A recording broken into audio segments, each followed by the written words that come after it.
L'Église catholique fait mémoire de saint Adrien et de bienheureux Alix Leclerc. Saint Adrien. Deux amis, un moine Adrien et un évêque Théodore ont marqué ensemble l'histoire de l'Église d'Angleterre à la fin du 7e siècle. Théodore, archevêque de Canterbury, mit Adrien à la tête de l'abbaye des Saints-Pierre et Paul.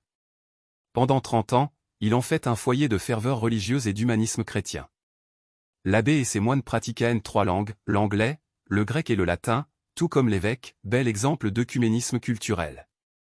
On trouve un autre saint Adrien, fêté le 8 septembre, en Asie mineure. Il fut martyrisé en 304, avec son épouse Natacha, à Nicomédie.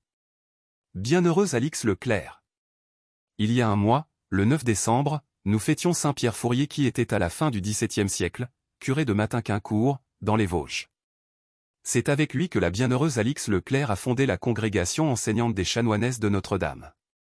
Récemment, on les appelait encore les mères des oiseaux, du nom d'un quartier de Paris où elles s'étaient implantées. Alix Leclerc naquit à Remiremont, en 1576. Jeune fille de bonne famille et du beau monde, comme on disait, elle fréquentait beaucoup les bals et les réceptions mondaines, mais, comme elle le notait, elle se sentait l'âme fort triste parmi les vanités, et elle décida de ne plus faire que ce qui est agréable à Dieu. Conseillée par saint Pierre Fourier, à 21 ans, elle se consacre à l'éducation gratuite, à la fois spirituelle et humaine, des filles des milieux déshérités. La nuit de Noël 1597, l'œuvre de sœur Alix devient la congrégation de Notre-Dame, laquelle jusqu'à nos jours sera une pépinière d'enseignantes et de pédagogues remarquables.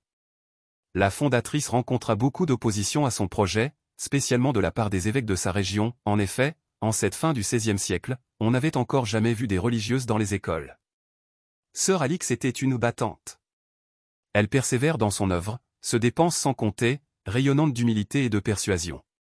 Finalement, elle a gagné et ses écoles vont se multiplier. Sœur Alix Leclerc termine sa vie ardente et laborieuse au service de l'éducation qu'elle voulait totale, celle du cœur et de l'intelligence, à Nancy le 9 janvier 1622.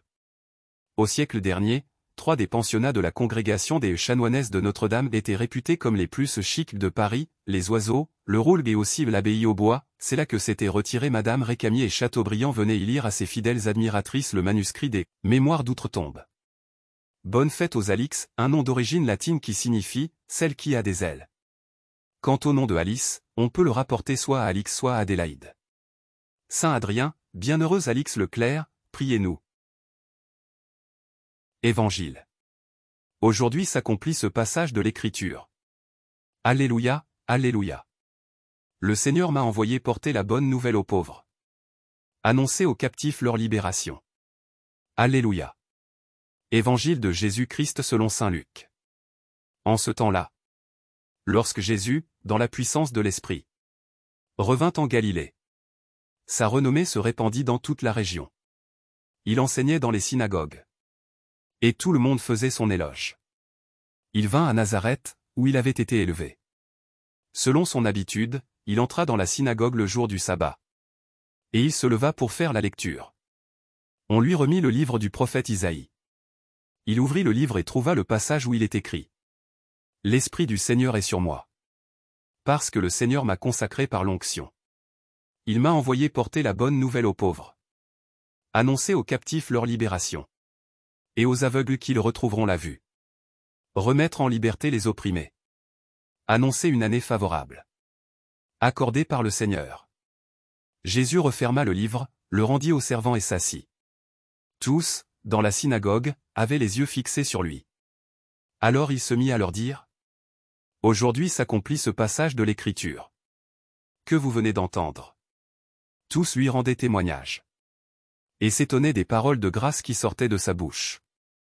Acclamons la parole de Dieu. Louange à toi Seigneur Jésus.